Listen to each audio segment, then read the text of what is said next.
Hello students, welcome back. जैसे कि last video में आप लोगों ने देखा होगा, हमने फाइनेंशियल मैथमेटिक्स का टॉपिक पढ़ रहे थे जिसमें हमने परपेचुटी कंप्लीट किया है। एक वीडियो में 30 मिनट्स की वीडियो है, आई बटन में आ रही है, पहले इसको देख लो और क्लियर कर लो इसको अच्छे से। बहुत इजी है, हाफ एन आवर की वीडियो में कंसेप्ट और क्वेश्चन सारे कंप्लीट कर दिए हमने। आज का हमारा दूसरा टॉपिक है, फाइनेंशियल मैथमेटिक्स का ही पार्ट है, सिंकिंग फंड। जैसे कि हमने डिस्कस किया था कि हम परपेचुटी के बाद सिंकिंग फंड करेंगे, उसके बाद ईएमआई करेंगे। देखो सिंकिंग फंड क्या है। Sinking fund is a fund established by a company or business entity by setting aside revenue over a period of time to fund a future capital expense or repayment of a long term debt। देखो अभी सोच रहे होंगे कि क्या भारी भारी सी English लिख दी है। देखो ये क्या है, इसको अगर इजी लैंग्वेज में समझना है तो ऐसे समझ लो कि सिंकिंग फंड वो चीज है जैसे हमने फ्यूचर के लिए कोई इन्वेस्ट करना है, या फिर हमने कहीं सोचा हुआ है कि फ्यूचर में हमें कोई मशीन परचेज करनी है या कोई भी हमें हाउस परचेज करना है, उसके लिए हम एक पर्टिकुलर थिंग के लिए और एक पर्टिकुलर पीरियड के लिए अगर हम कोई अमाउंट सिक्योर करके रखते हैं, उसी को ही बोला जाता है सिंकिंग फंड। ठीक है, अभी हम डिफरेंस समझेंगे कि सिंकिंग फंड और सेविंग अकाउंट में क्या डिफरेंस है। दोनों है एक ही चीज, बस बहुत माइनर सा डिफरेंस है। पहले सिंकिंग फंड की बात कर लेते हैं कि सिंकिंग फंड क्या है। देखो यही लिखा हुआ है कि a sinking fund is a fund established by a company और business entity by setting aside revenue over a period of time to fund a future capital expense. Future, इस पर ध्यान देना बस, इस वाले वर्ड पर कि क्या लिखा है ये फ्यूचर, कि फ्यूचर कैपिटल एक्सपेंस, कि फ्यूचर में होने वाला कोई कैपिटल का खर्चा हमारा क्या होता है, वही सिंकिंग फंड है। या फिर हमने कोई रीपेमेंट करना है लॉन्ग टर्म डेट, मतलब वो चीज है कि जो हमने आज से कई 10 ईयर 5 ईयर 15 ईयर 20 ईयर्स के बाद हमने ऐसा कुछ सोचा होता है कि हमें कुछ हाउस परचेज करना है या फिर हमें कोई मशीन परचेज करनी है, तो वो वाला जो हमारा खर्चा होता है, कैपिटल एक्सपेंस होता है फ्यूचर में होने वाला, उसी को ही बोला जाता है सिंकिंग फंड। सिंपल सी लैंग्वेज में अगर समझोगे तो समझ में आ जाएगा कि सिंकिंग फंड क्या है। ये है सिंकिंग फंड। सिंकिंग फंड के देखो दो फॉर्मूलाज हैं। ये एक फॉर्मूला, देखो ये वाला फॉर्मूला एनसीईआरटी की बुक में गिवन है, दोनों ही एनसीईआरटी की बुक में गिवन है। ये वाला फॉर्मूले में क्या होगा कि वैसे ज्यादातर फॉर्मूला यही वाला यूज करना है, ये नहीं यूज करना है, बट मैंने फिर भी लिख दिया। इसमें क्या है, कुछ नहीं है कि डायरेक्ट इस चीज की वैल्यू, इसकी वैल्यू हमें गिवन होगी पूरी क्वेश्चन में, उसकी आर से मल्टीप्लाई कर दो तो ए आ जाएगी, वो अमाउंट आ जाएगी जो हमें फ्यूचर में चाहिए है। और ये एक अलग फॉर्मूला होता है। अब ये फॉर्मूला जाना पहचाना सा लग रहा होगा क्योंकि ये फॉर्मूला है एन्युटी का। सेम जो हम क्लास 11th में एन्युटी का फॉर्मूला पढ़ते हैं वही है सिंकिंग फंड का फॉर्मूला। इसमें आर है साइज ऑफ ईच इंस्टॉलमेंट और पेमेंट का मतलब क्या है कि जो भी हम हर मंथ हमें कोई ना कोई इंस्टॉलमेंट या कोई ना कोई पेमेंट देनी पड़ेगी ना, कहीं पर सबमिट करनी पड़ेगी, तभी तो लास्ट में हमें 10 ईयर्स के बाद या 15 ईयर्स के बाद कुछ अमाउंट मिलेगी, ह्यूज अमाउंट मिलेगी। आई यहाँ पर रेट पर पीरियड है कि मतलब कितना इंटरेस्ट के हिसाब से हमें रेट मिल रहा है। नंबर ऑफ इंस्टॉलमेंट्स हैं, या फिर यहाँ पर नंबर ऑफ ईयर्स कह दो कि कितने ईयर्स के लिए हमने लिया है। ए यहाँ पर है lump sum amount to be accumulated का ये मतलब है कि ए लमसम अमाउंट की वो पूरी लमसम अमाउंट हमें कितनी मिलेगी, उसको हम ए से डिनोट कर रहे हैं, तो ए यहां पर यही है। तो यही चीज हमें निकालने के लिए ये सब फॉर्मूला लगा के सॉल्व करना पड़ता है। बस यहां पर ये चीज है कि ए क्या है, हमारी एक बड़ी अमाउंट है जो कि हमें 10 ईयर्स के बाद या 15 ईयर्स के बाद मिलेगी, ये ए है। आर मतलब हम एवरी ईयर या एवरी मंथ या एवरी क्वार्टर हम कितनी इंस्टॉलमेंट्स दे रहे हैं। एन नंबर ऑफ ईयर्स है, आई यहाँ पर रेट है, सब कुछ गिवन होगा, फॉर्मूले में पुट करना है और आंसर आ जाएगा। तो ये था हमारा सिंकिंग फंड का कंसेप्ट। अब एक छोटा सा टॉपिक समझ लेते हैं कि difference between sinking fund and saving account. कुछ भी नहीं है इसमें, कोई प्रैक्टिकल क्वेश्चन नहीं बनता, बस ये एक थ्योरी बेस्ड है कि डिफरेंस क्या है।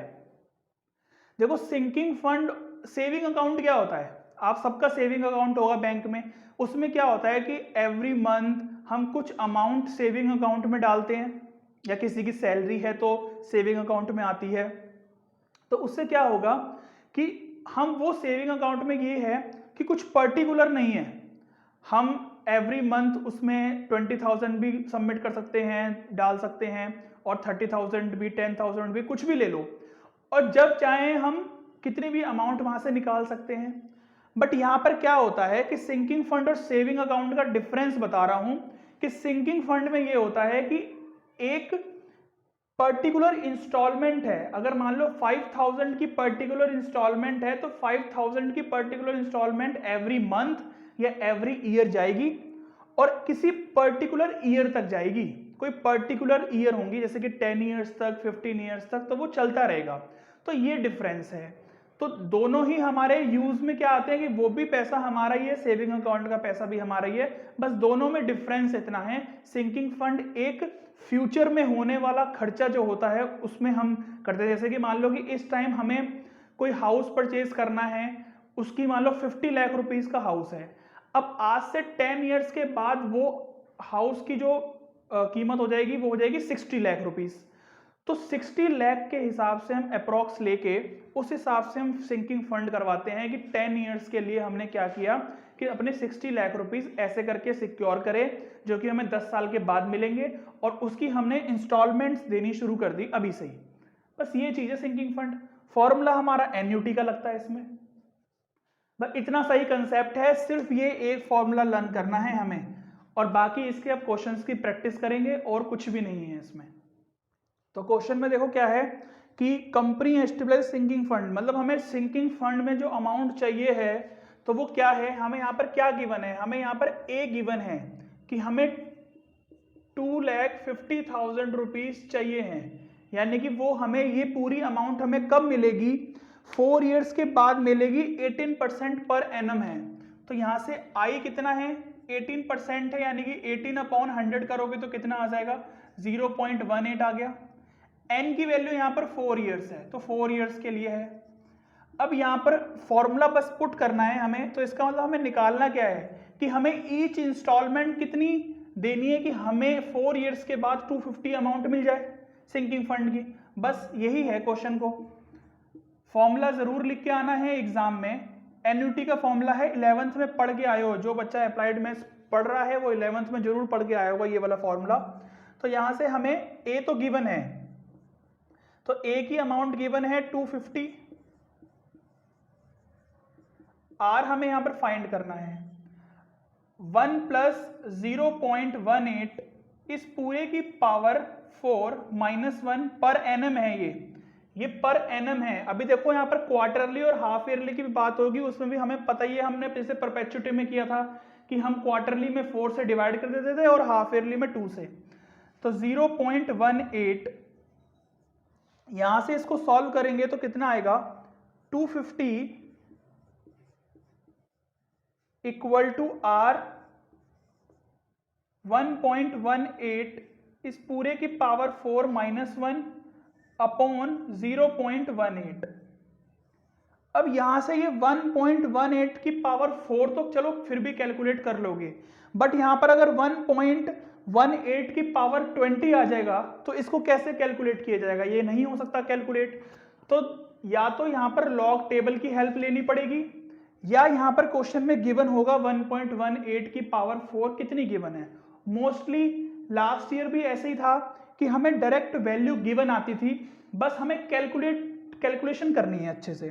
तो 1.18 की पावर 4 इस पूरे की वैल्यू क्वेश्चन में गिवन होगी। अब एमएल अग्रवाल के हिसाब से हम क्वेश्चन कर रहे हैं, यहां पर ये एमएल अग्रवाल के क्वेश्चंस कर रहे हैं। तो यहां पर क्या है, जो आंसर्स दे रखे हैं वो लॉग टेबल से निकाले गए हैं, तो लॉग टेबल से निकाले हैं। अगर ये चीज हम डायरेक्ट कैलकुलेट करेंगे तो थोड़ी बहुत फिगर्स इधर उधर आ जाएगी, आंसर हो सकता है कि हमारा थोड़ा सा डिफरेंट आ जाए, एमएल अग्रवाल से मैच ना हो, क्योंकि एमएल अग्रवाल में लॉग टेबल से किया गया है। हम लॉग टेबल से भी समझते हैं इसको क्या है कि लॉग टेबल से अगर निकालने के लिए आया तो कैसे निकालना है, कि मान लो कि लॉग टेबल अगर मिल जाती है एग्जाम में, वैसे तो चांसेस 99% यही है कि तुम्हें डायरेक्ट वैल्यू गिवन होगी इस पूरे की, बस यहां पर पुट करके सॉल्व करना है। बट लॉग टेबल से देखो कैसे निकालोगे, यहां पर पुट करो कि x इक्वल टू 1.18 की पावर 4 है। दोनों तरफ अगर log ले लोगे तो log x equal to log 1.18 की पावर 4 हो जाएगा। यहां से कितना आ जाएगा, तो log x इक्वल टू, अब ये प्रॉपर्टी होती है कि ये 4 आगे आ जाता है, log 1.18। और स्टूडेंट्स अब यहां पर log की हमें वैल्यू चाहिए होगी। यहां पर देखो हमने यहां पर किया, प्रॉपर्टी लगाई, इतना आ गया। 11 पर 8 वैल्यू देखो कितनी है, ये बुक के सबसे लास्ट में जाओ, लॉग टेबल देखो, 11 पर 8 यहां पर दिख रहा होगा कि 11 ये रहा और 8 यहां पर क्या वैल्यू है, 0719। तो यहां पर log x लिख के यहां पर लिखो 4 मल्टीप्लाई, इसकी वैल्यू 0719 है। यहां पर पॉइंट लगा के, यहां पर मतलब इस तरफ एक पॉइंट आ जाएगा। तो बस ये चीज ध्यान से रखनी है। इनकी जब मल्टीप्लाई करेंगे तो मल्टीप्लाई करके हमारा नंबर आ रहा था कि 4 मल्टीप्लाई 0.0719, 4 मल्टीप्लाई 0.0719। देखो स्टूडेंट्स इसमें कैलकुलेशंस तो है, बस ये कैलकुलेशन अगर अच्छे से स्ट्रांग है तो और तो बाकी इसमें फिर फॉर्मुलेस पुट करने हैं, बस फॉर्मुलेस लर्न करने, और तो ज्यादा इसमें कुछ नहीं होता। ये लॉग उधर जाके एंटी लॉग बन जाएगा 0.2876। अब एंटी लॉग टेबल देख लो एक बार, एंटी लॉग टेबल में भी क्या है, आगे आ जाओ इसी बुक में, पीछे की साइड एंटी लॉग टेबल दे रखे। देखो एंटी लॉग टेबल को कैसे देखोगे, 0.28 यहां पर कहां है, ये रहा 0.28। 0.28 पर पहले 7 पर जाना है, पहले ये 7 पर जाना है। तो 0.28 के 7 पर देखो क्या वैल्यू लिखी है, 0.28 के 7 पर वैल्यू लिखी है 1936, 1936। अभी ये फाइनल आंसर नहीं है, आगे देखो क्या है, 6 है। अब देखो साइड में ये एक कॉलम बना हुआ है अलग से 1 से लेके 9 तक, यहां पर देखो इसी रो में आगे 0.28 के आगे ही जाओगे तो इस तरफ देखो 6 पर क्या वैल्यू लिखी है, 6 पर वैल्यू लिखी है यहां पर 3 वैल्यू लिखी है यहां पर 3, इसमें हमें ऐड करना होता है। तो 1939 हो जाएगा ये 1939। तो x की वैल्यू यहां से कितनी आ जाएगी, जो एंटी लॉग आएगा 1939। ये आंसर हुआ। पॉइंट कहां लगाओगे, फर्स्ट डिजिट के बाद पॉइंट लगा देना, ठीक है। यहां पर हमने क्या किया था, यहां पर इस तरफ पॉइंट नहीं आएगा, इसके लेफ्ट साइड में पॉइंट आएगा और यहां पर इसके राइट साइड में पॉइंट आएगा। तो बस ये चीज ध्यान रखनी है एक बार। बाकी और क्वेश्चंस आएंगे तो बीच बीच में हम कर लेंगे लॉग टेबल से और एंटी लॉग टेबल से भी, ठीक है। बट वही मैंने बार बार बात वही रिपीट कर रहा हूं कि 99%, 99.999% ऐसा ही है कि इस पूरे की वैल्यू क्वेश्चन में गिवन आएगी, कि गिवन करके ऐसे लिखा होगा। तो यहां से हम वैल्यू देखो, इतना देख लिया, इसको रफ कर देते हैं। तो हमारी क्या वैल्यू आ गई थी, 1.18 की पावर 4 आ गया था हमारा 1.939, ये वैल्यू आ गई थी। बस इसकी जगह पर पुट कर दो, तो 250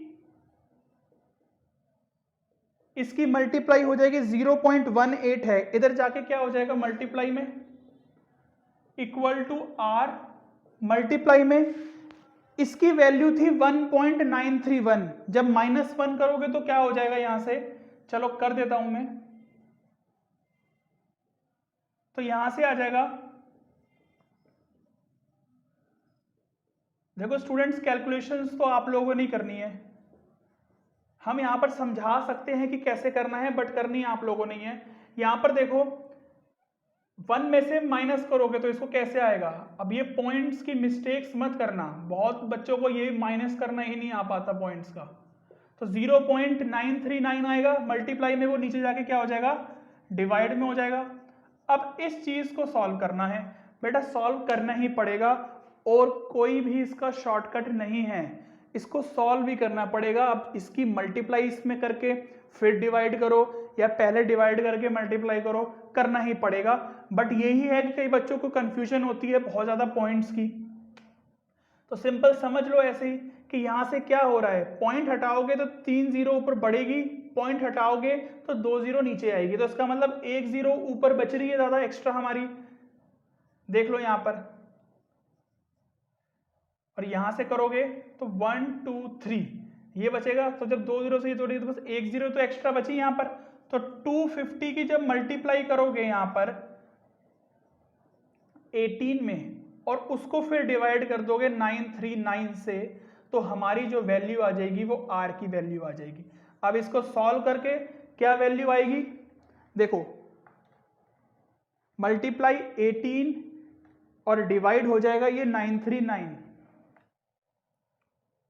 अच्छा ये 1 जीरो और थी यहां पर, तो जब 947 क्या आंसर आ रहा है 47923 47923.32, तो ये आर आ गया। इसका मतलब क्या है कि हमें ईयरली इतनी इंस्टॉलमेंट्स अगर हम देंगे तो 4 इयर्स के बाद क्या होगा, हमें एक 250 की सिंकिंग फंड की अमाउंट हमें मिलेगी, जो भी हमने आगे फ्यूचर में प्लान करके रखा होगा, कोई खर्चा करना है या कोई चीज परचेस करनी है तो उसमें हम यूज कर सकते हैं। किसी पर्टिकुलर थिंग के लिए हमने कुछ सोचा होता है कि हमने ये करना है फ्यूचर में, या कोई एजुकेशन हायर एजुकेशन करनी है, कुछ भी कह सकते हैं हम कि और एक पर्टिकुलर पीरियड के लिए हम करते हैं। जैसे यहाँ पर 4 इयर्स है तो पर्टिकुलर पीरियड्स के लिए ही चलते रहेंगे इंस्टॉलमेंट्स। तो बस ये था क्वेश्चन, लॉग टेबल से भी बता दिया, सारे क्वेश्चंस ऐसे ही होते हैं, बस इस फॉर्मूले को यूज करना है अच्छे से और क्या करना है, मेन कैलकुलेशंस करनी है। देखो पॉइंट के बाद जो नंबर आएंगे वो अगर आगे पीछे आ जाएं तो कोई बात नहीं है, क्योंकि ये अप्रोक्सीमेटली है, बट ये एग्जैक्ट आंसर आना चाहिए, पॉइंट से पहले का ये एग्जैक्ट आंसर होना चाहिए। ये नहीं कह सकते कि इसमें ज्यादा कर दो, हाँ ये जो 3 है ये ऊपर नीचे चल जाएगा बट पूरा नहीं चलेगा। अगर मान लो कि आंसर ये आ रहा है तो आप कहो कि मेरा आंसर तो ये आ रहा है, तो सर ये तो अप्रोक्सीमेटली हुआ, नहीं हुआ बेटा, इसमें तो काफी फर्क आ गया ना, तो इतना फर्क नहीं चलेगा। देखो स्टूडेंट्स क्वेश्चन नंबर 2 की बात कर लेते हैं कि क्वेश्चन नंबर 2 में क्या है। A person has set up a sinking fund so that he can accumulate 1 lakh in 10 years for his children. Semi annually बोला हुआ है, क्वेश्चन को रीड कर लो अपनी बुक में फटाफट। ए की वैल्यू गिवन है हमें कितनी, 1 लाख रुपीज गिवन है, यहां से एन बोला गया है कि 10 years है, बट यहां पर साथ में सेमी एनुअली बोला है। तो सेमी एनुअली जब बोला होता है तो हम क्या करते हैं, 2 से मल्टीप्लाई कर देते हैं ईयर में, तो ये 20 years लेंगे हम, 10 नहीं लेंगे। आगे आई की अगर हम बात करें तो आई में भी हाफ सेमी एनुअली बोल दिया ना। अब आई कितना है हमारा, रेट ऑफ इंटरेस्ट कितना लग रहा है, 5% लग रहा है। अगर हम यहां से 5% लेते हैं तो यहां से परसेंटेज का साइन हटके 100 आता है, क्योंकि सेमी एनुअली है तो 2 से डिवाइड भी होगा, तो ये आ जाएगा सॉल्व करके 0.025। तो 0.025 हमने आई लेना है, बस ये चीजें लिख के आनी है एग्जाम में, फॉर्मूले को पुट कर दो वैल्यू आ जाएगा, आंसर आ जाएगा हमारा। आर निकालना है, इसमें भी जैसे लास्ट क्वेश्चन में किया है, फॉर्मूला जितनी बार लिखोगे उतनी बार याद हो जाएगा। तो यहां से A इक्वल टू आर, अच्छा A की वैल्यू फिर कितनी गिवन है, 1 लाख गिवन है, R हमें निकालना है, तो 1 प्लस आई, यहां पर क्या ले रहे हैं हम, ये 0.025, इस पूरे की पावर 20 ले रहे हैं। अब देखो यहां पर पावर 20 आ गया ना, अब इतना कौन निकालेगा, तो ये चीज हमें एग्जाम में गिवन होती है, तो इसमें ऐसी कोई प्रॉब्लम वाली बात नहीं है कि ये सर क्या आ गया, ऐसा कुछ नहीं है। यहां से कंटिन्यू सॉल्व करें तो क्या आ जाएगा, 1 प्लस 0.01 यानी कि कितना, 1 लाख, मल्टीप्लाई कर दो यहां से 0.025 इक्वल टू आर मल्टीप्लाई में 1 प्लस 1.025 की पावर 20 हो जाएगा ये, और -1, ये चीज समझ में आ गई। ये 0.025 को यहां पर लेके क्रॉस मल्टीप्लाई करवा दी हमने, यहां से हम सिंपल r की वैल्यू फाइंड कर लो। इस पूरे की वैल्यू क्वेश्चन में गिवन होगी, जो गिवन होगी उसको 1 में से माइनस जरूर करना है, ये गलती मत करके आना कि जो वैल्यू गिवन है उसी से डिवाइड कर दो, नहीं, फॉर्मूले में देखो क्या है, ये जो पूरा सॉल्व होके आएगा इसमें से -1 जरूर करना है, तो इसमें से 1 जरूर होगा माइनस, तो 1.025 इस पूरे की पावर 20 माइनस 1। तो अब इसकी वैल्यू देखो, हम यहां पर देख लो एक बार, लॉग टेबल से भी देख लो, चलो पहले इसको भी देख लो लॉग टेबल से एक बार, क्या है ये लास्ट में देखो क्या है, 10 और 2 ऐसे रीड करना होता है इसको, कि यहां पर x को पुट करो 1.025 की पावर 20, लॉग लोगे दोनों तरफ तो log x इक्वल टू ये 20 आगे आ जाएगा, प्रॉपर्टी होती है तो 1.025। अब यहां देखो 1.025 को कैसे रीड करना है, 10 पर 2 देखना है, पॉइंट को भी भूल जाओ फिलहाल के लिए। 10 पर 2 क्या है, 0.086 देता है हमें, 0.086 देता है। आगे इसी पे ही एक जो छोटे कॉलम बने हुए हैं उस पर देखो 5 पर वैल्यू क्या है, 21 गिवन है, अपनी बुक में देख लो पीछे, इनको ऐड करना है तो 6 और 1 7 और ये 10 आ गया, तो 0.107, तो log x equal to 20 multiply इस पूरे की वैल्यू कितनी आ जाएगी, 0.107। तो मैंने क्या बताया था, इसके राइट साइड में पॉइंट लगाना है, यहां पर पॉइंट लगा दो। जब 20 की मल्टीप्लाई करेंगे हम, जब इन दोनों की मल्टीप्लाई करवाओगे तो कितना आएगा, 0.214। यहां से एंटी लॉग लोगे जब, तो एंटी लॉग आ जाएगा 0.214। अब इसका एंटी लॉग देख लो, इसका जब एंटी लॉग लोगे तो यहां से देखो एंटी लॉग में 0.21 पर 0.21 पर 4 कहां पर है, 1637, तो 1637 पॉइंट मैंने बताया था इसके राइट साइड पर लग जाएगा, बस यहां पर वैल्यू पुट कर दो, सिंपल। तो 0.025 अपॉन में जब इसको सॉल्व करेंगे तो देखो इसकी वैल्यू आई है निकल के, यहां से ये वाला पोर्शन तो हमें करना है जब आएगा तो रफ में, मतलब थोड़ा साइड में होके करना है हमें, और r मल्टीप्लाई इसका आंसर कितना आया है 1.637, माइनस 1 कर दोगे तो कितना आ जाएगा 0.637। इसको नीचे जब डिवाइड में ले आओगे तो यहां से r की वैल्यू आ जाएगी 1 लाख मल्टीप्लाई 0.025 अपॉन 0.637। अब जब इसको सॉल्व करोगे तो आप लोगों का फाइनल आंसर आ जाएगा 3924 रुपीज। रुपीज में आंसर जरूर देना है, मतलब इतनी इंस्टॉलमेंट्स या इतनी हमारी पेमेंट्स होंगी, मंथली है यहाँ पर क्या है, हाँ एवरी हाफ ईयरली, यानी कि एवरी 6 मंथ्स के बाद हमने इतनी पेमेंट देनी है, तो हमें 1 लाख रुपीज मिलेंगे 10 ईयर्स के बाद, ठीक है ना। ये क्वेश्चन है। लॉग टेबल समझ में तो आ गई होगी, हमने 2 क्वेश्चंस में कर लिए हैं। बाकी मैंने बताया है कि इस पूरे की वैल्यू सिंपल, हमें ये चीज पूरी हमें गिवन आएगी, ऐसे करके जो वैल्यू गिवन होगी वो पुट कर देनी है बस, और -1 जरूर करना है, नीचे डिवाइड में कर देना है बस। लास्ट में आगे जो ये वाली कैलकुलेशन होगी ना, इसको बहुत ध्यान से करना है।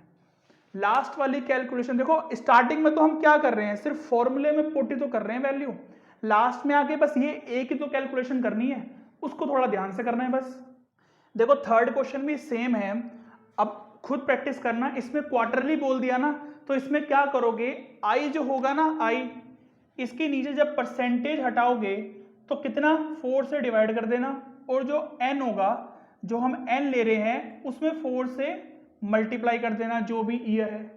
तो इतना काम जरूर करना है। नीचे आई के लिए हमें 100 तो जरूर करते हैं, बस यहां से जो वैल्यूज निकल के आएंगी वो पुट कर देनी है फॉर्मूलेस में ही, और वही फिर कैलकुलेशन सॉल्व कर देना है।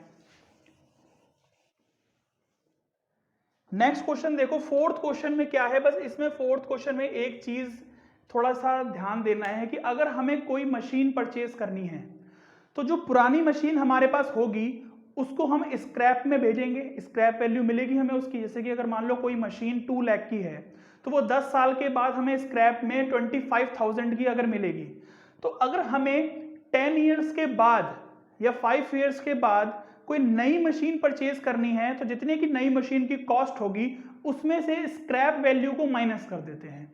तो ये एक इंपॉर्टेंट चीज है कि जितनी भी हमें कॉस्ट चाहिए है, देखो जो नई मशीन की कॉस्ट होगी ना वो वैल्यू मत ले लेना ए में, बस ये गलती मत कर देना। इसमें से स्क्रैप वैल्यू माइनस करने के बाद जो आएगा वो लेना है हमें ए। जैसे फोर्थ क्वेश्चन है, बोला गया है कि 525,000 की कंपनी की मशीन कॉस्ट है और 25,000 की स्क्रैप वैल्यू है।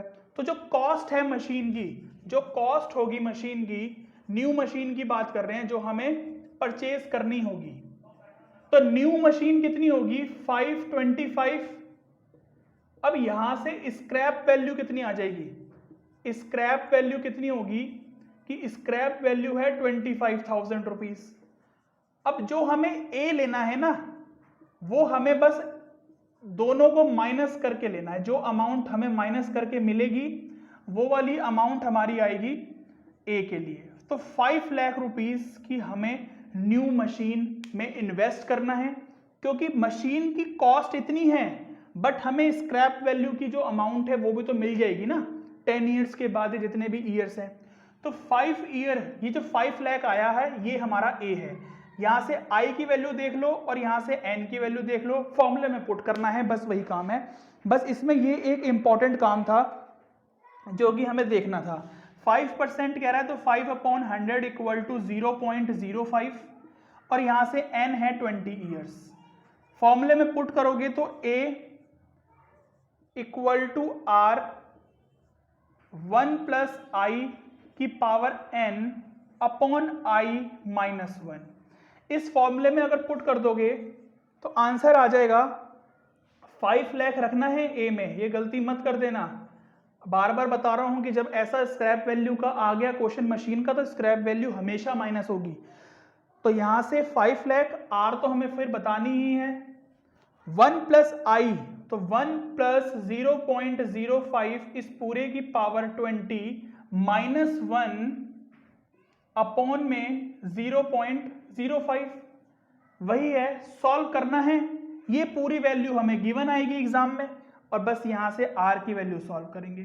तो अब तो कर लोगे ना, लॉग टेबल से भी मैंने सिखा दिया। लॉग टेबल में देखो कैसे करोगे, पहले यहां पर 1.05 हो जाएगा, ये जब इनको ऐड करेंगे, इसकी पावर 20 है तो 20 जब आगे आ जाएगा तो लॉग में 1.05 होगा, तो 10 पर 5 पर जो वैल्यू है, मतलब 10 पर जाना, इस तरफ 10 होगा और इस तरफ ऐसे करके 5 ऊपर होगा।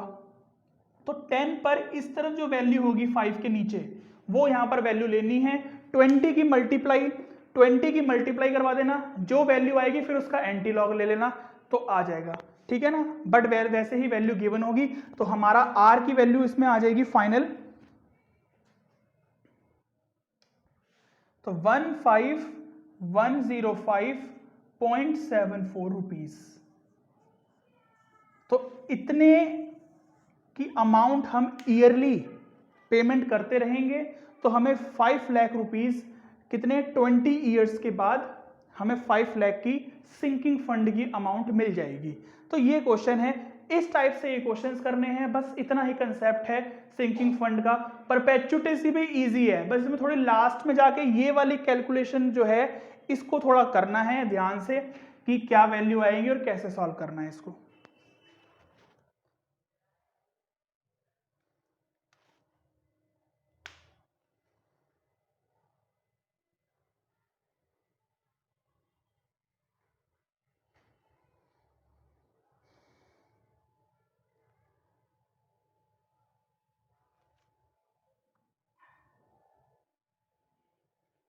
देखो फिफ्थ क्वेश्चन भी बिल्कुल सेम है, स्क्रैप वैल्यू गिवन है, स्क्रैप वैल्यू माइनस कर देना, फॉर्मूले में पुट कर देना, आंसर आ जाएगा।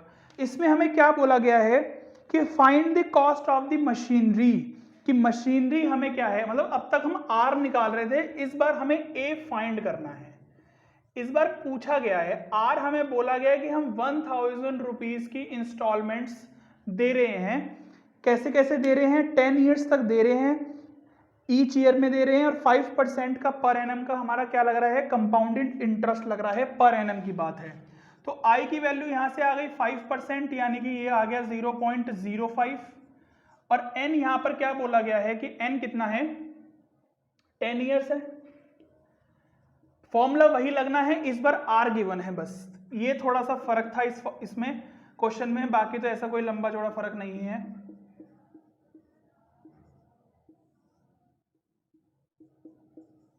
जब इसको सॉल्व करोगे तो यहां से a इस बार निकालना है, r 1000 है, यहां से 1.005 इस पूरे की पावर 10 अपॉन 0.05 माइनस 1।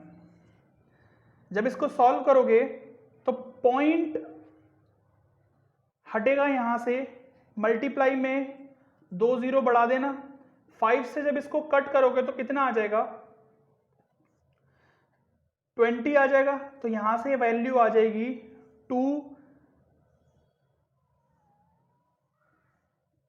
20,000 आ गया। 1 प्लस इस पूरे की पावर 20 कितना 10 है, माइनस 1। यहां से 1.05 की पावर 10 मैंने वही बताया, अगेन क्वेश्चन में गिवन आएगा। तो यहां से 20,000 और यहां से इसकी वैल्यू 1.05 की पावर 10 की वैल्यू कितनी आ जाएगी हमारे पास,